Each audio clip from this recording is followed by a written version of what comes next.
दोस्तों, मुसलमानों को विलन बनाने वाली गोदी मीडिया आज देश के लिए जान देने वाले, देश के लिए मर मिटने वाले जाबाज को लेकर कोई खबर नहीं दिखा रही है।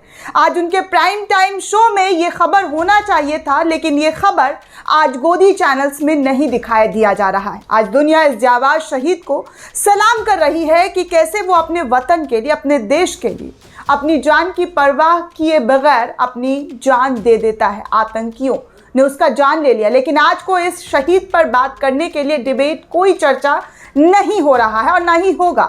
श्रीनगर के लाल बाजार इलाके में एक नाका पार्टी यानी कि नाकबंद पर आतंकी हमले में शहीद हुए एएसआई मुश्ताक अहमद की बहादुरी को सलाम करने सेना और पुलिस के कई अफसर उनके घर पर पहुंचे हैं। दोस्तों, इस मौके पर जाबाज मुश्ताक की फैमिली का रो रो कर बुरा हाल है, लेकिन उन्हें गर्व भी था कि उनका बच्चा शहीद हुआ है। अमरनाथ यात्रा के हाई अलर्ट के बीच ये हादसा हुआ। एडीजीपी कश्मीर क्षेत्र के विजय कुमार ने कहा कि हमले की जगह के सीसीटीवी फुटेज का एनालिसिस किया जा रहा है। इस आतंकी हमले में 2 और पुलिसकर्मी भी घायल हुए हैं। एडीजीपी के अनुसार चूंकि 12 जुलाई को ईद उल अजहा का तीसरा दिन था, बकरीद था, इसलिए बाजार में भारी भीड़ थी। भीड़ को नियंत्रण करने के लिए एक नाका लगाया गया था। इलाके में पुलिस की एक छोटी टीम तैनात की गई थी। इस टीम में एसआई और 2 अन्य पुलिसकर्मी शामिल थे, इसलिए आतंकवादियों ने इसका फायदा उठाया और नाका पार्टी पर अंधाधुंध गोलीबारी की, जिसमें जाबाज, जी हाँ, एएसआई जो थे वो शहीद हो गए। उनके परिवार का, उनकी फैमिली का रो रो कर बुरा हाल है। दोस्तों आपको बता दें कि जिस तरह से शहीद जाबाज आज अपनी जान दे चुके हैं देश के लिए, उनको लेकर सोशल मीडिया पर भी खूब चर्चा हो रहा है। अब्बास बिन मुख्तार लिखते हैं, श्रीनगर में हुए आतंकी हमले में एएसआई मुश्ताक अहमद शहीद हो गए। अल्लाह आपको जन्नत में आला मकाम और परिवार को सब्र दे। दोस्तों, जिस तरह से जावेद अहमद पर आतंकी हमला हुआ, उसको लेकर उन्होंने कई सारे लोगों की जान बचाई है, जिसमें वो खुद शहीद हो गए हैं। उसको लेकर तमाम लोग सोशल मीडिया पर लिख भी रहे हैं और उनके परिवार को संतावना भी दे रहे हैं। आपको आगे ट्वीट्स में भी दिखाएंगे कि कैसे उनको लेकर जो है कुछ लोग जो सच का साथ देते हैं, जो सच को लेकर हमेशा लिखते बोलते रहते हैं, वो भी इस पर अपनी पूरी बात रख रहे हैं। जावेद अहमद नाम के एक यूजर ट्वीट करते हैं, आप स्क्रीन पर भी देख सकते हैं। लिखते हैं, भाजपा के हिंदू और अंधभक्त चिल्ला चिल्ला कर नफरत फैलाते हैं। अब उनको देखना चाहिए कि आतंकियों की गोली का शिकार होने वाले एएसआई मुश्ताक अहमद है। आतंकी सिर्फ आतंकी होते हैं, उनका कोई मजहब नहीं होता है।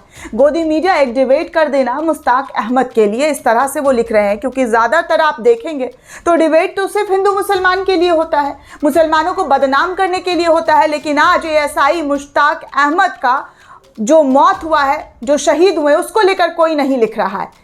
सादाब चौहान लिख रहे हैं, देख लो, मुस्लिमों की ईमानदारी पर शक करने वालों, आतंकी का धर्म नहीं होता, आतंकी सिर्फ इंसानियत का दुश्मन होता है। उसी आतंकी हमले में शहीद हो गए एएसआई मुश्ताक अहमद हमारे देश भारत के लिए। अल्लाह उनके घर परिवार वालों को हिम्मत दे। वसीम अकरम त्यागी भी ट्वीट करते हुए लिखते हैं कि कश्मीर में आतंकी हमले में शहीद हुए एएसआई मुश्ताक अहमद का पार्थिव शरीर जब उनके परिजनों ने देखा तो वो अपना गम बयां करने से नहीं रोक पाए। सरकार कश्मीर संभालने में पूरी तरह नाकाम है। ऐसा एक दिन भी नहीं गुजर रहा है जिस दिन कश्मीर में कोई लाश ना गिरे। दोस्तों, जैसा कि आप सभी को पता है कि कश्मीर में किस तरह के हालात हैं। धारा 370 हटाने के बाद सरकार ने खूब दावे किए, खूब डंका पीटा गया, खूब वाहवाही लूटी गई कि वहाँ पर सब कुछ अब नॉर्मल होने वाला है, सब कुछ सही होने वाला है, वहाँ पर अब कोई आतंकी हमला नहीं होगा। बहुत हसीन हसीन ख्वाब दिखाए गए, लेकिन ऐसा कोई दिन नहीं है जहाँ पर आतंकी हमले नहीं हो रहे। आतंकवादी वहाँ पर घुसकर जो सिविलियंस हैं, आम लोगों को कैसे मार रहे हैं, कैसे टारगेट किलिंग कर रहे हैं, ये आपके सामने है। लगातार वहाँ पर जो है आतंकवादियों का जो दबदबा है, जो रौब है, वहाँ पर हमेशा देखने को मिलता है। कभी किसी को गोली मार दिया जाता है, कभी किसी को गला रेत दिया जाता है। इस तरह की तमाम चीज़ें इसी कश्मीर से नजर आती है। और आज देख लीजिए कि कैसे अमरनाथ यात्रा में हाई अलर्ट था। यहाँ पर जो श्रद्धालु है दोस्तों, अमरनाथ यात्रा के लिए गए हुए, उसको बचाने के लिए जगह जगह पर हाई अलर्ट है। उसी को देख रेख करने के लिए चप्पे चप्पे पर जो है पुलिस बल की तैनातगी की गई है। वहीं पर एएसआई टीम भी मौजूद थी। मुश्ताक अहमद आतंकी बॉम्ब ब्लास्ट में मौत हो गया।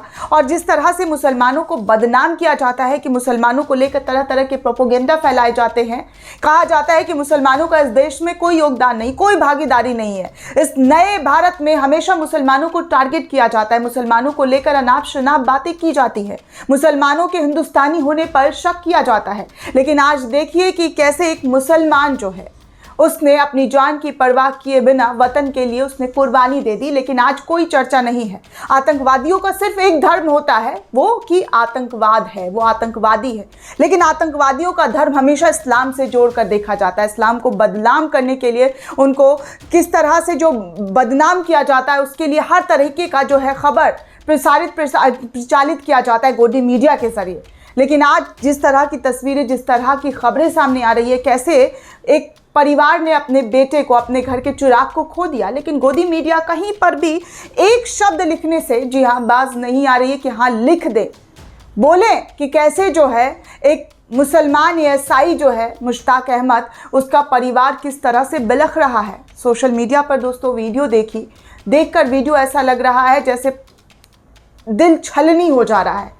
परिवार वाले सर पीट कर, सर धुन कर मातम मना रहे हैं क्योंकि उसके परिवार का चिराग खो गया है। घर वाले का रो कर बुरा हाल हो चुका है दोस्तों। घर वाले रो कर जो है अधमरे से हो चुके हैं। जब उनको ये बात पता चली, जब उनका पार्थिव शरीर देखा, तो घर वाले छाती पीट कर रो रहे हैं कि उनका अपना चला गया है। लेकिन गोदी चैनल्स को देखिए कैसे उनका जो जहरीला रवैया है, जहरीला दोहरापन जो है, वो अब नहीं देखिएगा तो कब देखिएगा। कैसे वो जो है मुसलमानों को टारगेट करते हैं। आज कहाँ है देश के गृह मंत्री, कहाँ है देश के प्रधानमंत्री? क्या उनको ये चीज़ें नज़र नहीं आ रही है कि कश्मीर में किस तरह के हालात बन रहे हैं? कश्मीर पर वाहवाही लूटने के लिए, क्रेडिट लेने के लिए सब आगे आ जाते हैं। पूरी की पूरी सरकार, सत्ताधारी सरकार सामने आ जाती है। लेकिन आज कश्मीर में जो हालात हैं, जो तस्वीरें, जो खबर वहाँ से सामने आती है, उसको देखकर भी सरकार को चिंता करनी चाहिए। सरकार को कोई ठोस कदम उठाना चाहिए ताकि इस तरह की जो चीज़ें हैं, इस तरह की जो घटनाएं हैं, वो ना हो आगे चलकर। किसी का लाल, किसी का परिवार, किसी का बच्चा ऐसे आतंकवादियों के हत्थे ना चढ़े। दोस्तों, इस पूरे रिपोर्ट को लेकर आप क्या सोचते हैं, आपकी क्या प्रतिक्रिया है, हमें कमेंट सेक्शन में ज़रूर बताइएगा। साथ ही साथ द नेशन को सब्सक्राइब करना बिल्कुल भी ना भूलें।